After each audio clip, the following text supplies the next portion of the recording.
Hello everyone, I'm Xiwei Li from Columbia University. Today I'm going to present our work about a secure and formally verified Linux KVM hypervisor. The shift to cloud computing has been one of the most significant tech trends of the past few years due to the increasing demands in online services and the support for scalability. Cloud computing is supported by a technology called virtualization that allows multiple virtual machines to run on a single piece of hardware. These virtual machines and their resources are managed by a privileged software called Hypervisor. Popular hypervisors include KVM, Zen, and Hyper-V are deployed by the cloud vendors on server multiprocessor hardware. Hypervisors are increasingly complicated to support the performance and functionality required by cloud computing workloads. The popular hypervisors include a full operating system kernel to reuse its existing functionality. However, the increasing complexity in hypervisors results in more bugs. The security of users' data in cloud virtual machines thus depends on this complicated and privileged hypervisor codebase, in which attackers that exploit vulnerabilities in the hypervisor can gain unfettered access to all hosted VM's data. One way to address this security issue is to formally verify the hypervisor codebase, ensuring it contains no vulnerabilities and protects virtual machine data. However, previous formal verification research focuses on simplistic systems designed for verification with limited functionality. For instance, both SEO4 and Certicos do not support common hypervisor features, such as multi-processor virtual machines. Therefore, these systems are not used in practice in the cloud. In addition, it requires significant effort to formally verify these simplistic systems with only a few thousand lines. In contrast, commodity hypervisors like KVM includes more than 2 million lines of code. The existing verification approaches are intractable for commodity hypervisors like KVM. Our hypothesis is, instead of building new formally verified systems from scratch, modest changes to the existing commodity systems like the KVM hypervisor can make it possible to verify their security properties. And given the changes are modest, we could thus retain the system's overall functionality and performance. Based on the hypothesis, we introduce micro-verification, an approach to enable formal verification of security properties of the commodity systems. Micro-verification reduces the proof effort by retrofitting a commodity system into a small core and a set of untrusted services so that it is possible to prove properties of the entire system by verifying the core alone. We have applied micro-verification to KVM to verify for the first time. A commodity hypervisor protects VM confidentiality and integrity while preserving its overall feature set and performance. I now discuss how we use micro-verification to retrofit KVM to simplify verification effort. Micro-verification leverages microkernel design to retrofit KVM into SCKVM, which includes a small hypervisor core, K-core, that protects VM data in CPU and memory, which we verify.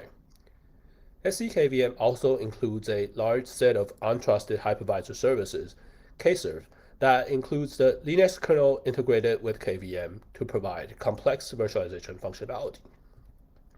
SCKVM leverages hardware virtualization features available on modern architectures to simplify the retrofit. Our SCKVM implementation supports ARM virtualization extensions. As shown in the figure here, SCKVM deprivileges Kserve to ARM's kernel mode, EO1, and runs Kcore in EO2, a higher privileged hypervisor mode. Running in EO2 allows Kcore to use the hardware virtualization features to protect VM data.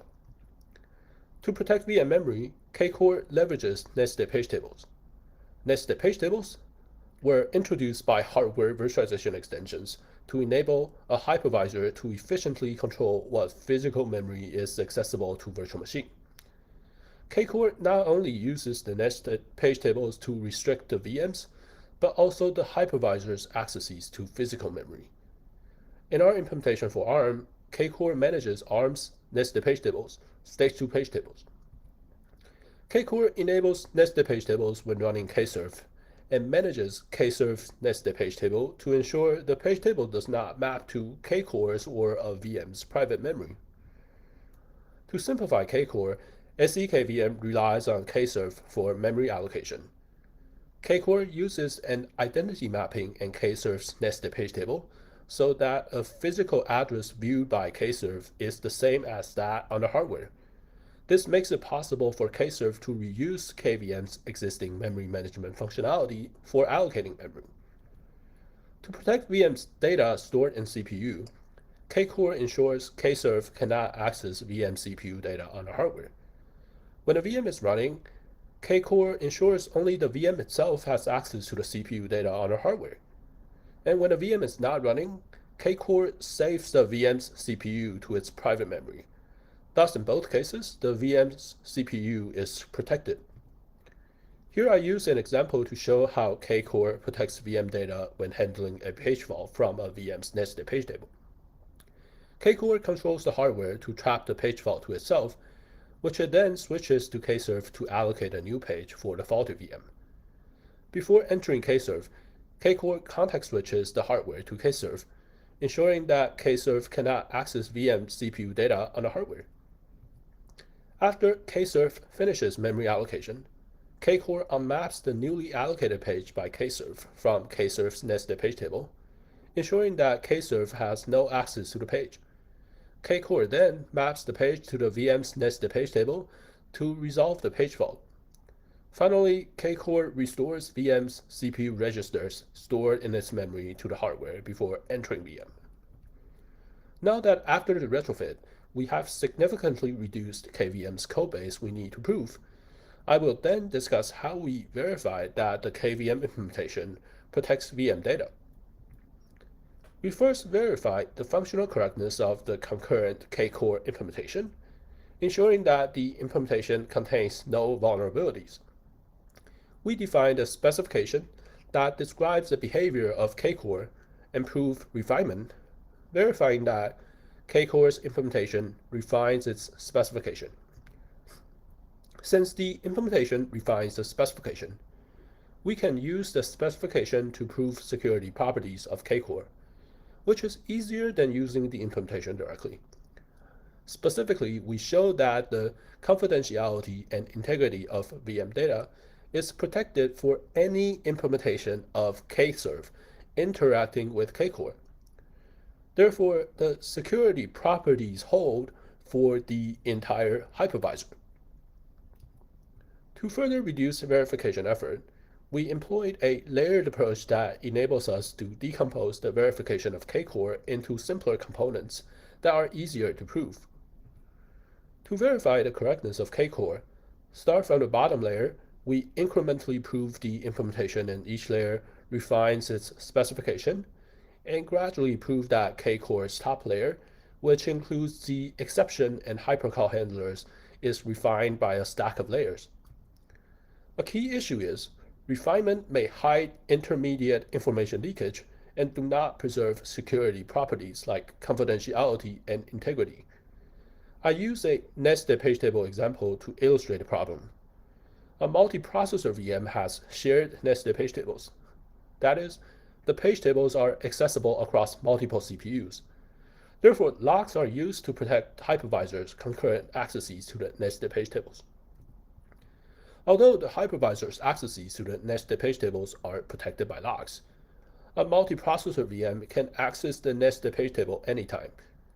As shown in the diagram, the VM on CPU 1 can read the guest physical address within the critical section of setMPT on CPU 0 using the shared nested page table via the MMU concurrently, bypassing locks. Consider an incorrect setMPT implementation here that makes an erroneous update to map the guest physical address to an address PA1 that corresponds to a private page owned by another VM. Assuming the hypervisor on CPU 0 calls this incorrect implementation as shown in the diagram, the VM on CPU 1 using the same nested page table that CPU 0 updated can access the page PA1 at time t2, which causes information leakage. The goal for proving setMPT is to show that the implementation executing in the multiprocessor environment refines the specification that specifies an atomic page table map.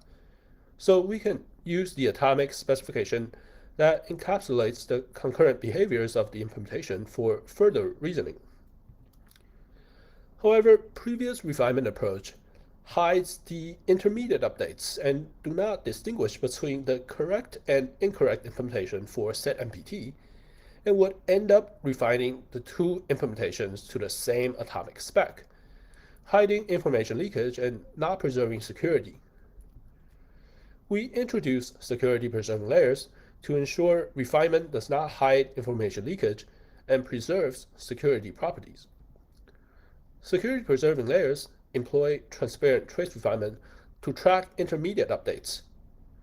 Transparent trace refinement ensures that the implementation reveals at most as much information as its specification, such that the refinement can preserve security. Using security preserving layers, we prove that the correct setMPT implementation refines the atomic specification, but the incorrect implementation that includes multiple updates does not. We prove SE-KVM's protection of VM data over K-Core's specification at its top layer for all principals, including K-serves or VM's interaction with K-Core. Using security preserving layers, we guarantee that the security properties we verify over the spec holds on the implementation. We formulate SE-KVM's VM security guarantees in terms of non-interference. The intuition here is we want to show that one principal's execution will not infer or affect others' data so that the confidentiality and integrity of VM data is protected. Specifically, we verify non-interference over the machine states that contains a given principal's data, like the portion for VM A and B shown here in the diagram. Using micro-verification, we verified our SE-KVM implementation protects the confidentiality and integrity of VM data. The K-Core implementation in SE-KVM is modularized into 34 security preserving layers, which as shown in the table includes 3.8K lines of C and assembly code that we verified. As shown in the table, K-Core includes the verified Hackle library to support crypto functionality. This also shows that the retrofit required modest effort, as other than Hackle, the retrofit only required roughly 3K additional lines of code to KVM. The proofs for SE-KVM are written in Coq and machine-checked.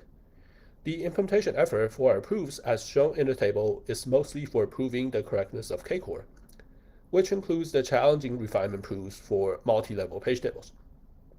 In total of 6K lines of code were for K-Core's layer specifications, which most of them were for the intermediate layers to help us do the refinement, and only 1.7K lines of code were for the top layer specification, which specifies all of K-Core's behaviors.